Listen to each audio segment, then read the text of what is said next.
ఆంధ్రప్రదేశ్లో రాబోయేటువంటి సార్వత్రిక ఎన్నికల్లో ఎన్డీఏ కూటమికి పోటీగా జగన్మోహన్ రెడ్డి వైఎస్ఆర్ కాంగ్రెస్ పార్టీ కూటమిని సిద్ధం చేస్తున్నారని, అందులో భాగంగానే ఆంధ్రప్రదేశ్లో ఉన్నటువంటి కొన్ని పార్టీలు ఇప్పుడు వైకాపాతో వారు జతకట్టబోతున్నారని, వైకాపాకి మద్దతు తెలపబోతున్నారు అనేటువంటి వార్తలు వస్తున్న నేపథ్యంలో ఇంతకీ వైఎస్ఆర్ కాంగ్రెస్ పార్టీతో జతకట్టబోతున్నటువంటి ఆ పార్టీలు ఏంటి అనేది మనం పూర్తి స్థాయిలో విశ్లేషణ చేసుకుందాం. ప్రస్తుతం మనతో పాటు ఉన్నారు ప్రముఖ రాజకీయ విశ్లేషకులు కృష్ణకుమారి గారు. మేడంతో మాట్లాడదాం.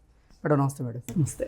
మేడం, రాబోయేటువంటి సార్వత్రిక ఎన్నికల్లో ఆంధ్రప్రదేశ్లో ఎన్డీఏ కూటమికి పోటీగా జగన్మోహన్ రెడ్డి వైఎస్ఆర్ కాంగ్రెస్ పార్టీ కూటమిని సిద్ధం చేస్తున్నట్లుగా, అందులో భాగంగా ఆంధ్రప్రదేశ్లో ఉన్నటువంటి కొన్ని రాజకీయ పార్టీలతో ఇప్పుడు వైఎస్ఆర్ కాంగ్రెస్ పార్టీ జతకట్టబోతుందని, ఆ పార్టీలే వైకాపాతో మద్దతు తెలిపేందుకు సిద్ధమవుతున్నట్లుగా కొన్ని వార్తలు వస్తూ ఉన్నాయి. ఇంతకీ ఏ ఏ పార్టీలు జగన్మోహన్ రెడ్డి పార్టీతో జతకట్టబోతున్నాయంటే ఏం చెప్తారు?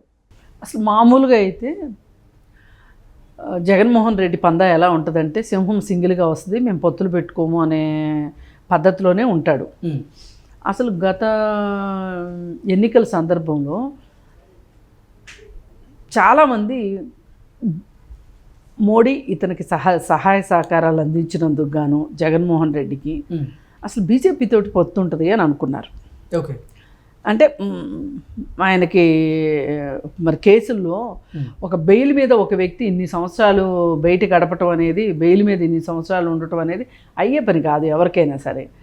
అయితే కానీ బీజేపీ చాలా తెలివిగా జగన్మోహన్ రెడ్డికి ప్రజల్లో వ్యతిరేకత ఉన్నది అనే ఒక ఉద్దేశంతో తెలుగుదేశం పార్టీతోటి జట్టు కట్టింది. ఆ తెలుగుదేశం పార్టీతో జట్టు కట్టడానికి కూడా బీజేపీకి ఉన్న ఆలోచనలు బీజేపీకి ఉన్నాయి. ఇప్పుడు కేసుల గురించి జగన్మోహన్ రెడ్డి నేను జట్టు కట్టినా కట్టకపోయినా నా వైపే ఉంటాడు, ఎలాగూ నాకే ఓట్లేస్తాడు, మద్దతు ఇస్తాడు. దిగువ సభలో కానీ ఎగువ సభలో కానీ అతనికి ఉన్నంతలో అతను నాకు మద్దతు ఇస్తాడు. కానీ ఇప్పుడు కానీ వదిలేసేస్తే గనక తెలుగుదేశం పార్టీని, చంద్రబాబు నాయుడు ఖచ్చితంగా ఇండియా కూటమిలోకి వెళ్తాడు. అందుకని ఏది ఏమైనా పరోక్షంగా జట్టులో ఉండే వ్యక్తిని ఒక అతని పక్కన ఉంచుకొని ప్రత్యక్షంగా జట్టులోకి చంద్రబాబు నాయుడిని తీసుకొచ్చుకున్నారు. అది చాలా చాలా రాజకీయంగా ఒక అద్భుతమైన వ్యూహం అని చెప్పుకోవచ్చు బీజేపీది. ఓకే, ఇలాంటి వ్యూహాలతోనే బీజేపీ అసలు ముందుకు వెళ్ళగలుగుతుంది. సరే, ఈ పరిస్థితుల్లో సహజంగా ఏమనిపిస్తుంది, అటేమో 3-4 పార్టీలు ఉన్నాయి అటువైపు, మరి ఇటువైపు జగన్ ఒక్కడే ఉన్నాడు. సరే, జగన్ కూడా తన అస్తిత్వాన్ని నిలబెట్టుకోవాలి అంటే గనక ఎవరో ఒకళ్ళని జట్టులోకి తీసుకొచ్చుకోకపోతే అధికారంలోకి వస్తారా లేదన్న తర్వాత విషయం. కనీసం ఒక ఉనికి ఉండాలి, ఒక అస్తిత్వం ఉండాలి అంటే గనక కావాల్సిన అవసరం ఉంది. తనకు కూడా ఒక 4-3 కూడగట్టుకునే అవసరం ఉంది అని ఆయన పక్కన ఉన్న వాళ్ళు చెప్తున్నారు. కానీ ఆయనకు మట్టుకు తలకెక్కట్లా, ఆయనకి ఇష్టం లేదు అసలు.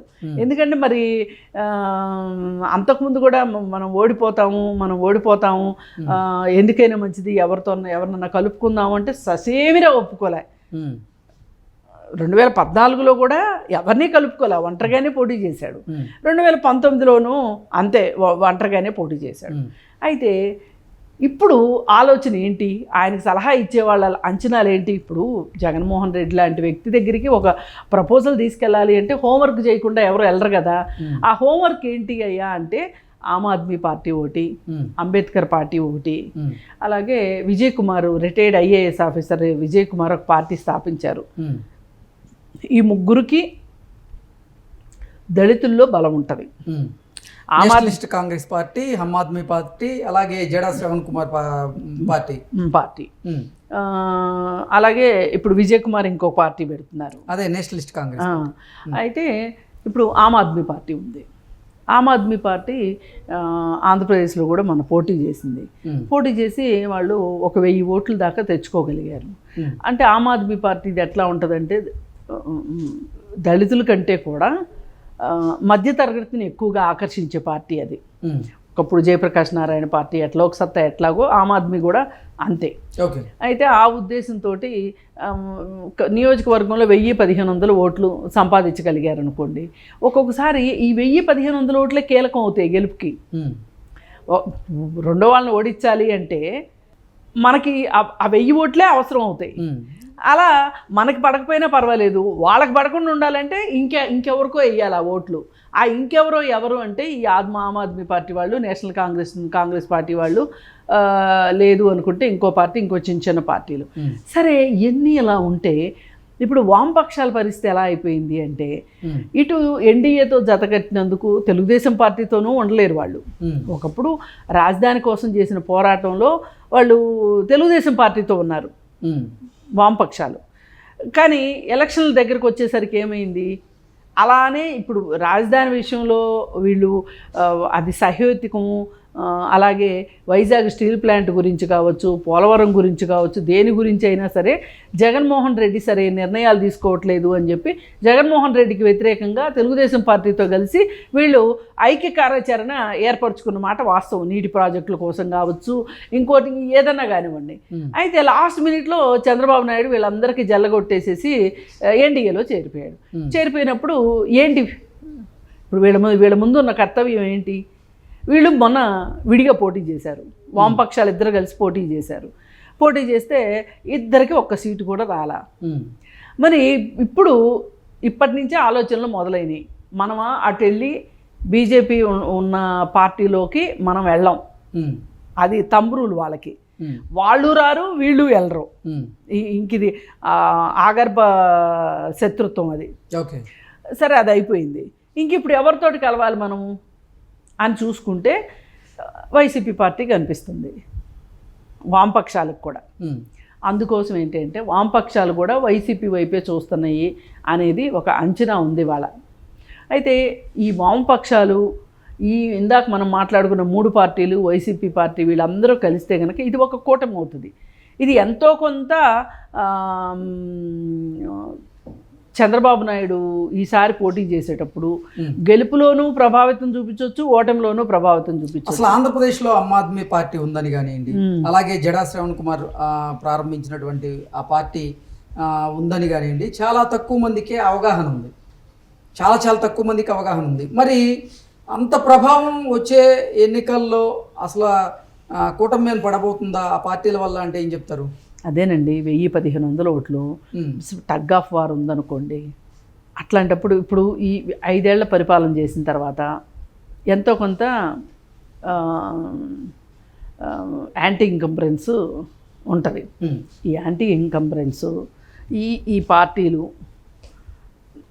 జగన్మోహన్ రెడ్డి, ఇవన్నీ కలిసినాయి అనుకోండి, కనీసం జగన్మోహన్ రెడ్డికి అధికారంలోకి వస్తాడా లేదా అనే దానికంటే కూడా కొన్ని సీట్లు పెరుగుతాయి. ఇప్పుడు మొన్న మరీ అధ్వానంగా 151 సీట్ల నుంచి అమాంతం పడిపోయి దగ్గర 11 సీట్లకు వచ్చారు కదా. ఇట్లాంటి పరిస్థితి కాకోకుండా ఉండాలి అంటే కనుక పక్కన ఒక వెన్నుదన్ను ఉండాలి.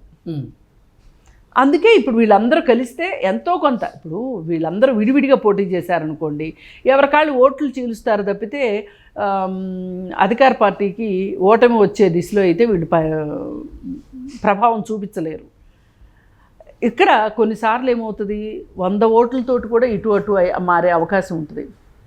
ఒకసారి అయితే నేను ప్రకాశం జిల్లాలో పూల సుబ్బయ్య గారని చాలా పెద్ద కమ్యూనిస్ట్ లీడరు, ఆయన 2 ఓట్ల తేడాతో ఓడిపోయారు.